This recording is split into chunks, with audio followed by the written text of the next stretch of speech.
Well, the most popular vehicle from Hyundai trucks in our country is the Mighty. It's the one that people like most, and it's the one that's been driven in the country for a long time. It's very popular. Well, I think it's a very reliable truck. For the customers, I think it's a truck that works and performs very well. It's very useful for their daily work. And good things about it, needs low maintenance. The spare parts are convenient in price, and the resale value is really high. Oh, well, the factory is amazing. It's a huge facility which shows us all the potential that the trucks have after being produced.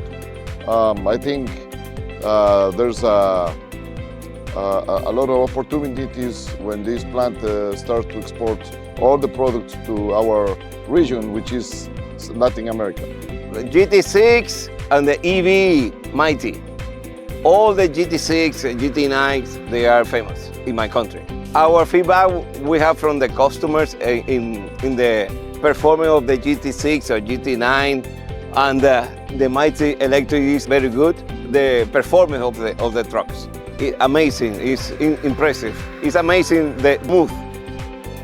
You feel it's like nothing. It's like you driving a SUV. It's easy to drive. It's too smooth. Feels powerful. Yeah!